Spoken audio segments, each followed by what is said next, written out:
ချိုရည်တွေဆိုတော့ဆရာတို့မိတို့ငယ်တုန်းကသိမှာပေါ့ဒါဟိုလိမ္မော်ရည်တို့လိမ္မော်တို့နာနတ်တို့ဇီးတို့မကြီးတို့ဟလားပလင်းကြီးတွေနဲ့ရောင်းနေရေခဲချစ်ဆိုလဲအဲ့ဒီပုံမှာတစ်ခါဆန်းပေးလိုက်တာဟလားဟောဆိုလို့ရှိရင်လည်းရေနဲ့ခုနပြောတဲ့အနည်းရေနဲ့ထည့်ပေးလိုက်တာအဲ့တော့ဆရာတို့တစ်ခါတော့ဒီလိုအချိုကြီးထုတ်လုပ်တဲ့လုပ်ငန်းတစ်ခုကိုစက်ရုံတစ်ခုတိုင်ကြားလို့ဆရာတို့အဲ့လုပ်ငန်းကိုသွားစစ်ပါတယ်အဲ့တော့သူတို့ဘာလုပ်လဲလို့ဆရာတို့ပြောပြမယ်ဒါတာမန်လူတွေမသိနိုင်တဲ့ကိစ္စပေါ့သူတို့ကဒါဟိုဓာတ်အိုးအကြီးတွေပေါ့နော်ဘယ်လိုပြောရမလဲတကယ်ဟိုအလူမှာချက်တဲ့ဓာတ်အိုးတွေတောင်ကြီးပါတယ်အဲ့လိုဓာတ်အိုးကြီးတွေနဲ့သူတို့ကတရားရည်တွေချိုးပါတယ်အဲ့တရားရည်တွေတခါတည်းဟိုမှာပြစ်နေတဲ့တရားရည်တွေအဲ့ဒါဟိုမှာသူတို့ကဒီအကြောင်းနဲ့အနံ့ရတာကိုထည့်လိုက်တာပါဥပမာလိမ္မော်ဆိုရင်လိမ္မော်အနံ့ရှိမယ်ဒါဆရာတို့ဖုကာလာမှာလည်းဖုအနံ့တွေပါရှိတယ်ပေါ့နော်ဒီစားတောက်တွေမှာတုံးတဲ့အနံ့ရတာတွေရှိတယ်အဲ့တော့ဇီးဆိုဇီးအနံ့ထည့်လိုက်မယ်ပြီးတော့ဇီးအယောင်ထည့်လိုက်မယ်မကြီးဆိုမကြီးအနံ့မကြီးအယောင်ကွာဘာလီဆိုဘာလီအနံ့ဘာလီအယောင်နာနတ်ဆိုနာနတ်အနံ့နာနတ်အယောင်ဆရာတို့ငယ်ငယ်တော့မသိဘူးဟာလာခုနပြောတဲ့အေးဆိုင်မှာဟာလာရေခဲလေးနဲ့လိမ္မော်ရည်တို့ဟာလာလိမ္မော်ဆိုလဲလိမ္မော်အနံ့လိမ္မော်ရောင်ထည့်လိုက်တာအဲ့တော့ပြောမယ်ဆိုလို့ရှိရင်တော့တရားရည်တွေကိုကက်မီကယ်အနံ့နဲ့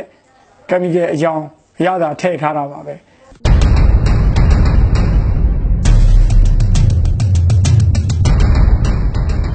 အားလုံးကကက်မီကယ်တွေကြီးပါပဲ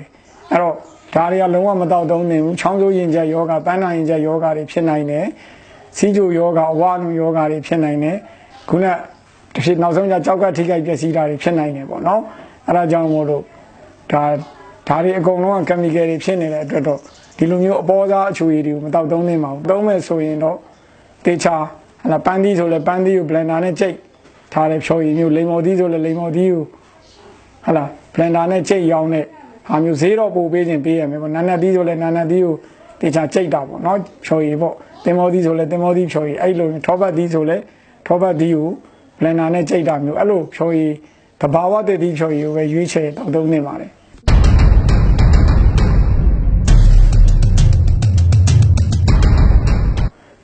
ဒီဆရာတို့လိမ္မော်ရည်တို့တမှုတချို့ပေါ့ကွာဆရာနာမည်တော့ brand ကိုတော့ထုတ်မပြောတော့ဘူးဟလာဆရာတို့လည်းသိတော့သိတယ်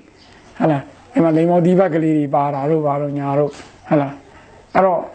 ဒီလိမ္မော်သီးဘက်ကဒီလောက်ထိတာရှိခံမှုလည်းမလွယ်ပါဘူးအခုကလိမ္မော်သီးဘက်ကလေးတွေပေါ့ကွာဟလာကက်မီကယ်နဲ့စိန်ထားတဲ့လိမ္မော်သီးအစ်စ်လည်းဟုတ်ချင်မှဟုတ်မယ်ကက်မီကယ်တွေပေါ့အဲ့ဒီကက်မီကယ်တွေအကုန်လုံးက29လမ်း28လမ်းမှာဝယ်လို့ရပါတယ်နာနတ်သီးဘက်လိုချင်လားလိမ္မော်သီးဘက်လိုချင်လားဒါပေမဲ့သူ့ကိုစားကြည့်ရင်တော့တဘာဝလိမ္မော်သီးအရသာတော့မဟုတ်ဘူးဟလာဒီကက်မီကယ်အရသာပဲတွေ့ရမှာပါဟလာအဲ့တော့ခုနသမီးမေးတာလိမ္မော်သီးအစ်စ်တို့နာနတ်သီးအစ်စ်အရသာတို့ဘာလို့ကြော်ညာပြီးရောင်းတာပေါ့ကွာသိတယ်မလားပန်းသီးဟလာအရသာတော့ဒါဒီအဖက်တွေအကုန်လုံးကကက်မီကယ်တွေကြီးပါပဲကက်မီကယ်နဲ့စိန်ထားတယ်ဒါတွေက ready made တွေပါလက်ဆက်ဆက်လိမ္မော်သီးတွေနာနတ်သီးတွေဟလာပန်းသီးတွေကိုစိတ်လီးပြီးတော့ထည့်ထားတဲ့ဟာတခုမှမဟုတ်ပါဘူး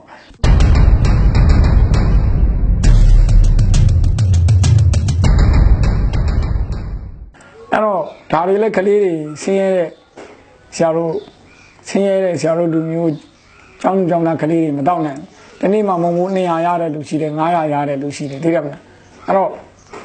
ဟိုဒါမဲ့ခက်ကပြောင်းလဲလာတာပေါ့ဟုတ်လားဆရာတို့ငယ်တုန်းကတော့မကြီးတို့ကြောက်ကြောတို့တာမယာတို့ဆိုရှိပါတယ်ဟလာဒီတိုင်းပဲဘလန်ဒါနဲ့ကြိတ်တာမဟုတ်ဘူးမကြီးသီးနဲ့ကလေးနဲ့ဟလာဟွာလေးနဲ့ကြောက်ကြောဆိုလဲကြောက်ကြောလေးနဲ့ကြောက်ကြောဆိုလဲဘာပဲပြောဆရာတို့ရင်အေးတယ်အပူငိမ့်တယ်လူနဲ့တဲ့တယ်ဟလာအခုအဲ့ဒီလိုဆိုင်နေတိတ်မတွေ့တော့ဘူးအရင်တော့ဆိုလဲတန်းမှာအိမကြောက်ကြောဆိုနာမည်ကြီးပဲဟလာအဲ့တော့အဲ့လိုဆိုင်လေးပြန်ရောင်းလာအောင်မကြီးတို့ကြောက်ကြောတို့တာမယာသီးဆိုလဲတာမယာသီးကိုညှက်ပြီးဖြောလိုက်တာအဲ့တော့ဈေးနှုန်းလဲမကြည့်ဘူးကွာကြောက်ကြောဆိုလဲကြောက်ကြောတုံးလေးလီးပြီးတော့ဟလာဆေးကလမဆိုရင်စီးရီပိုင်တောင်ကောင်းနေတယ်မကြီးကြောက်ကြောတံမြာဆေးကလမအဲ့လိုရောင်းတဲ့ဆိုင်လေးတွေကျောင်းမုံသေးတန်းနေဒီအပြင်နေမှာပြန်ပြီးတော့ဟလာဆရာတို့ငယ်တုန်းကလို့ကျောင်းချလာအောင်ဆရာတို့ကဒါအားပေးရတော့မှာပေါ့